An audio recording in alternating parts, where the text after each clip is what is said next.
Hello students, मैं सौरभ चान आप सभी का सेरेब्रल एकेडमी में स्वागत करता हूं। आज का हमारा टॉपिक है वायुमंडलीय दाब यानी कि एटमॉस्फेरिक प्रेशर। Let's start. इसको बहुत जल्दी से छोटे से लेक्चर में हम लोग कवर करने वाले हैं। चलिए देखते हैं वायुमंडलीय दाब। आज तक इसकी डिफिनेशन को हम लोग रटते आ रहे हैं परंतु समझ नहीं पाए। वायुमंडलीय दाब यानी कि atmospheric pressure. What is atmospheric pressure? तो देखिए, सिंपल से शब्दों में इसको समझते हैं, आसान भाषा में। हवा का जो दाब होता है उसी को हम बोलते हैं वायुमंडलीय दाब, क्योंकि वायुमंडल कुछ और नहीं, एक ऐसा आवरण या ऐसा क्षेत्र जो वायु से घिरा हुआ है, उसे हम क्या बोलते हैं? वायुमंडल बोलते हैं। और होता क्या है, जब धरातल में, पृथ्वी की धरातल में जब वायु प्रेशर डालती है, उसी प्रेशर को, उसी दाब को वायुमंडलीय दाब कहते हैं। होता क्या है कि वायुमंडलीय जो दाब है यानी वायुमंडल है जो हमारी पृथ्वी में, वो गुरुत्वाकर्षण बल के कारण टिका हुआ है। वरना ये जो समस्त गैसें हैं वो पलायन करके अंतरिक्ष में चली जाएंगी, अंतरिक्ष में चली जाएंगी। जैसे आप देखेंगे कि बहुत सारे ऐसे ग्रह हैं जहां पर वायुमंडल नहीं पाया जाता है। क्यों? ऐसा नहीं है कि वहां पर गैसें थी नहीं, गैसें होती हैं, लेकिन वहां का जो प्लैनेट्स हैं उनका जो ग्रेविटेशनल फोर्स है वो बहुत लो होता है, जिसके कारण क्या होता है, जो गैसें होती हैं वो पलायन कर जाती हैं, एस्केप कर जाती हैं।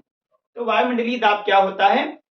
हवाओं का दाब, पृथ्वी पर पड़ने वाला वायु का दाब ही वायुमंडलीय दाब कहलाता है, एटमॉस्फेरिक प्रेशर कहलाता है। एटमॉस्फेरिक प्रेशर को हम लोग बैरोमीटर से मापते हैं। किससे मापते हैं? बैरोमीटर से मापते हैं। इसकी जो यूनिट होती है उसे मिली बार कहा जाता है। क्या कहा जाता है? मिली बार कहा जाता है। इसके बारे में बड़े ही महत्वपूर्ण टर्म्स हम लोग आज सीखेंगे, जैसे कि वायुमंडलीय दाब को मापने का यंत्र कौन सा है? मापक क्या कहते हैं? बैरोमीटर कहते हैं। बैरोमीटर, ठीक है ना? मापक को कहा जाता है बैरोमीटर। अच्छा, इसकी यूनिट क्या होती है? जैसे कि वेट को मापने के लिए केजी का, ग्राम का इस्तेमाल करते हैं, उसी प्रकार से इसको मापने के लिए हम, यानी ये तो मापक है, यानी इस यंत्र के द्वारा मापते हैं, बट इसकी यूनिट क्या होगी? तो यूनिट होती है मिली बार। क्या होती है? मिली बार, इकाई।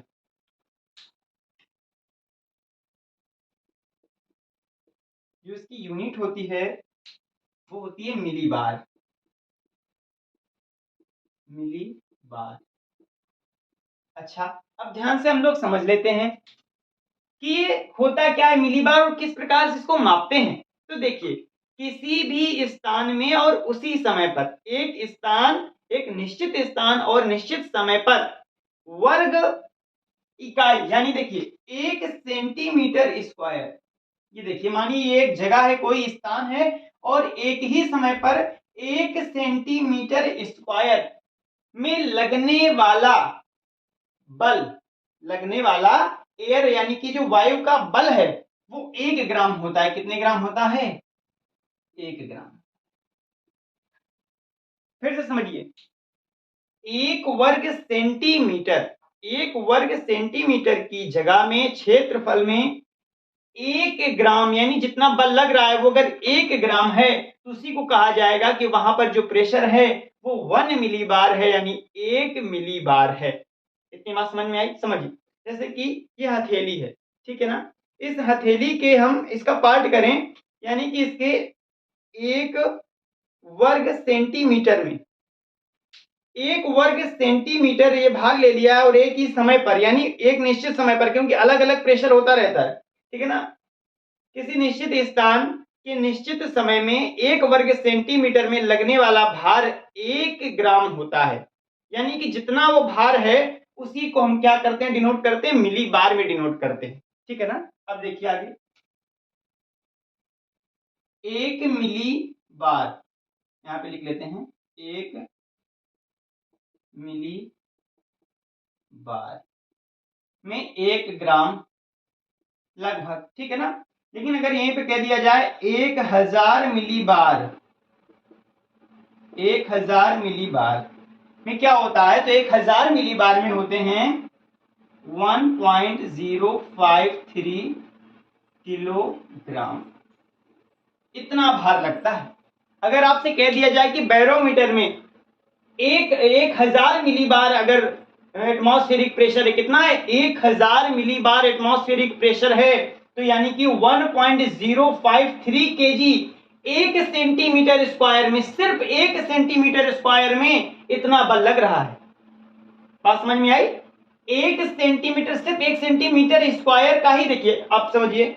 अब पूरी मिठाई चेक करनी है मीठी है कि नहीं, तो पूरी मिठाई तो खाएंगे नहीं ना, मिठाई का थोड़ा सा हिस्सा खा के देखेंगे, चखेंगे मीठी है कैसी है, उसी हिसाब से 1 सेंटीमीटर स्क्वायर लेंगे और इसी में देखते हैं अगर आता है वैल्यू लमसम, इसको देखेंगे बैरोमीटर जो पैमाना होगा उस पैमाने में देखेंगे तो लगभग ये 75 सेंटीमीटर ऊंचा होगा। कितना होगा? 75 सेंटीमीटर ऊंचा होगा। और यहां पर मिलीबार में देखेंगे तो 1000 मिलीबार होगा और वेट जो लग रहा होगा 1.053 किलोग्राम का वेट लग रहा होगा इतने से भार में। ठीक है ना?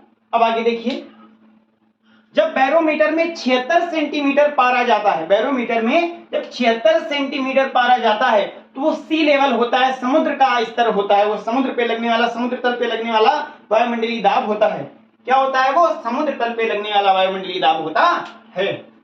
अब इसके बाद हम देखते हैं कि जो वायुमंडलीय दाब है ये सूचक किस चीज का है, इससे हमको पता क्या क्या चलता है। ठीक है ना? बैरोमीटर जब उठता है गिरता है तब क्या पता चलता है, इसको भी हम लोग देख लेते हैं। ठीक है ना?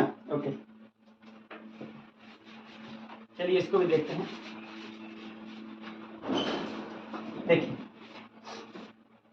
अगर ऐसा माना जाता है, इसको बहुत बारीकी से समझिएगा, अगर ये सपोज करिए बैरोमीटर है, ठीक है ना, इस बैरोमीटर में जो पारा है, इस बैरोमीटर के जो आंकड़े हैं, अर्थात ये बैरोमीटर अगर अचानक से नीचे की तरफ आ जाए, बैरोमीटर अचानक से नीचे की तरफ गिर जाए, इसका सीधा सा मतलब है कि अब उस क्षेत्र में लो एयर प्रेशर क्रिएट हो चुका है, निम्न वायुदाब क्रिएट हो चुका है। और जहां निम्न वायुदाब क्रिएट होता है इसका मतलब है वहां पर गर्मी पड़ रही है, वहां पर बहुत ज्यादा उष्ण क्षेत्र है, बहुत ज्यादा गर्म क्षेत्र है। आप समझिए, आपने कभी देखा होगा कि आपके जो घर होते हैं वहां पर जो वेंटिलेशन के लिए जो रोशनदान लगाए जाते हैं, खिड़कियां लगाई जाती हैं, वो ऊपर की तरफ लगाई जाती हैं। क्यों? कमरे की जो गर्म हवा होती है, जो भी चीज गर्म होती है वो हल्की होती है और हल्की होने के कारण वो ऊपर उठती है ना? तो यहाँ पर अगर मान लीजिए इस क्षेत्र पे खूब गर्मी पड़ रही है तो क्या होगी? हवा गर्म होगी, हवा गर्म होने के बाद ऊपर की तरफ उठेगी, ऊपर की तरफ उठेगी, यानी कि यहाँ का क्षेत्र जो है हवा से खाली हो गया है, यानी कि यहाँ पे उत्पन्न हो गया निम्न वायु दाब, लो एयर प्रेशर क्रिएट हो चुका है। ठीक है ना? यहाँ पर तो क्या होगा? इस अच्छा, प्रकृति का नियम है, हर चीज को बैलेंस करती है, तो इस चीज को बैलेंस करने के लिए बाहर से क्या होगी? हवा अंदर की तरफ आएगी, बाहर से हवा अंदर की तरफ आएगी, यानी कि ये जाहिर है कि अब यहाँ पर इस क्षेत्र में मौसम खराब होने वाला है। जब बाहर से हवाएं आएंगी, यानी कि हो सकता है बहुत मात्रा में जब हवाएं आएंगी तो वेग ज्यादा होगा और क्या होगा? एकाएक यहाँ पर आंधी तूफान और खराब मौसम की संभावना बढ़ जाएगी। अब क्या होगा? धीरे धीरे अगर बैरोमीटर अभी क्या था? नीचे गिर गया था, अब अगर पैमाना ये धीरे धीरे ऊपर उठे तो इसका मतलब है कि अब मौसम साफ होने वाला है, अब जो खराब मौसम था अब वहां पर अच्छा मौसम होने वाला है। तो इस चीज को समझिए, अगर बैरोमीटर का पैमाना अचानक से नीचे गिर जाए तो इतना मान लीजिए कि मौसम खराब होने वाला है, और धीरे धीरे उसकी रीडिंग बढ़े तो मान लीजिएगा कि मौसम अब अच्छा होने वाला है। तो आई होप आपको यहाँ तक ये चीजें आ गई होंगी, समझ में क्लियर आ गई होंगी। अब इसके आगे का हम आगे के लेक्चर में देखते हैं। ठीक है ना? फिर मिलते हैं। मैं सरोज चांद आपसे विदा लेता हूँ। शुक्रिया।